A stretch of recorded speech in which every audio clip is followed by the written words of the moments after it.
Sebelum melanjutkan, jangan lupa subscribe dulu, terima kasih. Bab 118, mengerahkan kekuatan terbesar. Mati. Pedang panjang di tangan Jian Wushuang diam-diam muncul di depan pembunuh bertopeng emas ketiga dan dia langsung terbunuh tanpa melakukan perlawanan apapun. Bagaimana itu bisa terjadi? Bagaimana dia bisa secepat itu? Para pembunuh bertopeng emas yang tersisa merasa ngeri. Mereka tidak tahu bahwa pemahaman Jian Wushuang dalam esensi pedang angin begitu tinggi sehingga dia dapat mengeksekusi jurus keenam ilmu pedang tak berwujud. Seni pedang tak berwujud dikenal sebagai seni pedang terbaik di dinasti Tianzong. Bagaimana mungkin seni pedang itu tidak begitu kuat? Gerakan keenam sungguh luar biasa kuatnya. Jurus keenam tidak dapat digunakan dalam pertarungan melawan Xiao Mang karena pemahamannya terhadap esensi angin lebih dalam. Xiao Mang juga lebih kuat dari Jian Wushuang, jadi jurus ini tidak dapat mengancam Xiao Mang. Akan tetapi, ketika Jiang Wushuang menggunakannya melawan para pembunuh bertopeng emas, yang tidak tercantum dalam daftar naga duniawi, seni pedang tak berwujud dapat membantai mereka. Para pembunuh bertopeng emas ini tidak memiliki kesempatan untuk melawan balik kecepatan yang dilepaskan oleh pedang Jian Wushuang. Yang keempat, pedang Jian Wushuang menebas lagi. Mencakup jarak lebih dari 10 meter dalam sekejap, pedang itu menusuk tenggorokan pembunuh bertopeng emas keempat. Namun, setelah dia membunuh pembunuh bertopeng emas keempat, apa? Jian Wushuang mengangkat kepalanya dengan cepat saat sosok hitam muncul di hadapannya. Sosok hitam itu telah tiba di depannya dalam sekejap dari jarak lebih dari 10 meter. Kecepatan ini.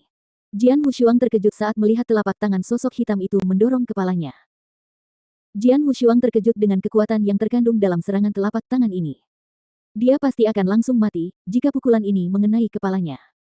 Pada saat kritis ini, pedang pembunuh 3 kali di tangan Jian Wushuang langsung menusuk melalui suara itu, ke arah pusat telapak tangan yang datang. Dong! Ujung pedang-pedang pembunuh 3 kali bertabrakan dengan telapak tangan itu.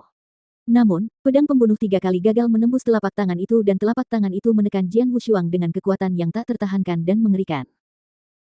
Jian Wushuang merasakan suatu kekuatan dahsyat tersalurkan melalui lengannya, lalu dia menyemburkan semburan darah dari mulutnya saat tubuhnya melesat mundur dengan dahsyat, bagaikan sebuah peluru. Wah! Sosok Jian Wushuang terlempar ke tanah sejauh lebih dari 10 meter, tanah retak saat sosoknya terus berguling. Hal itu tidak berhenti sampai tubuhnya berguling ke danau bulan yang tenang. Seluruh danau bulan yang tenang segera menjadi sunyi. Semua orang memandang dengan mulut menganga pada sosok berjubah hitam yang melayang di kehampaan. Ada seorang pria berjubah hitam dan bertopeng ungu. Namun, yang paling penting adalah dia berdiri di udara. Identitasnya langsung jelas.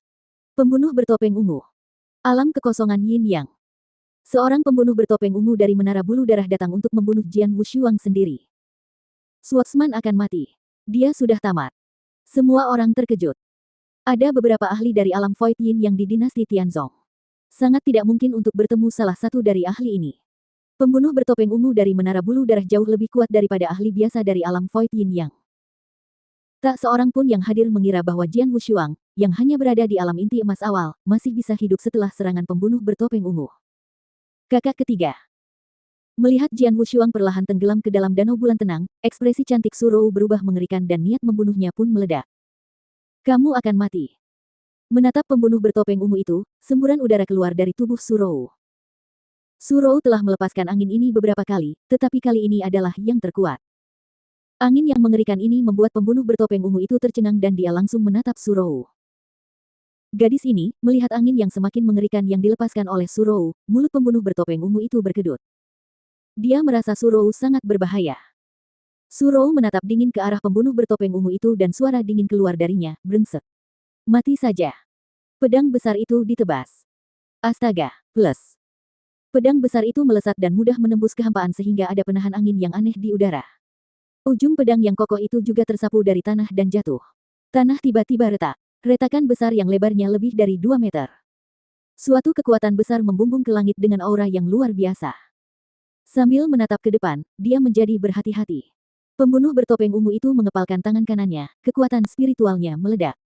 Tanpa ragu, sebuah tinju dikepalkan dengan marah, dan ketika tinju itu keluar, ledakan keras dari tubuhnya juga bergema di seluruh dunia. Dong! Setelah tabrakan antara keduanya, si pembunuh bertopeng ungu itu mengerang dan tubuhnya langsung terpental ke belakang, menghantam sebuah pohon besar yang berjarak puluhan meter. Retakan. Rupanya pohon itu tidak sanggup menahan kekuatan dahsyat itu, sehingga langsung retak. Aliran kekuatan ini, melihat telapak tangannya yang masih terasa geli, pembunuh bertopeng ungu itu menatap Surou dengan cara yang berbeda. Gadis itu dari tempat itu. Aku tidak bisa membunuhnya. Setelah mengerahkan jurus terkuatnya, aura tubuh Surou sudah mulai memudar. Keringat juga membasahi wajahnya yang cantik. Jelas, dia tidak punya cukup tenaga untuk menyerang lagi. Namun, sambil mengatupkan rahangnya, Surou masih menatap pembunuh bertopeng ungu itu. Aku tidak berani membunuhmu. Pembunuh bertopeng ungu itu menggelengkan kepalanya. Tanpa berpikir untuk berselisih dengan Surou, sosoknya terbang keluar dan muncul di atas danau bulan yang tenang. Adapun Surou, yang bisa dia lakukan hanyalah mengawasinya. Kakak ketiga. Menatap permukaan danau, Surou mulai gemetar. Jian Wushuang telah menghilang dan permukaan danau menjadi tenang. Di danau bulan yang tenang, Jian Wushuang dikelilingi oleh air danau yang tak berujung saat matanya terbuka. Wah! Semburan darah mengalir dari mulutnya. Dibandingkan dengan para pejuang alam inti emas, para ahli alam kekosongan yin yang jauh lebih kuat. Serangan telapak tangan saja sudah cukup untuk melukainya dengan serius. Dia bahkan merasa organ-organ dalamnya telah diatur ulang sepenuhnya. Dia merasakan sakit yang teramat sangat.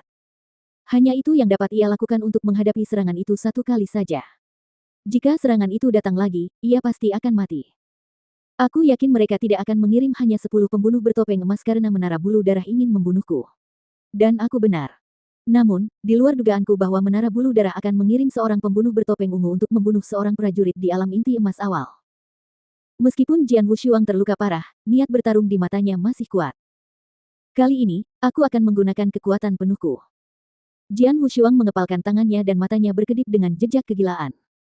Keterampilan rahasia yang melahap jiwa. Gelombang-gelombang danau bulan yang tenang bergetar. Tubuh Jian Wushuang tampak seperti lubang hitam yang mampu melahap segalanya, karena aliran kekuatan alam dari semua hal di alam semesta mengalir ke tubuhnya dengan kecepatan yang luar biasa. Dengan kekuatan alam yang disuntikkan, aura Jian Wushuang mulai membumbung tinggi. Sudah 1 tahun berlalu, kini Jian Wushuang kembali mengeksekusi jurus rahasia pemakan jiwa. Dia terlibat dalam pertarungan yang putus asa.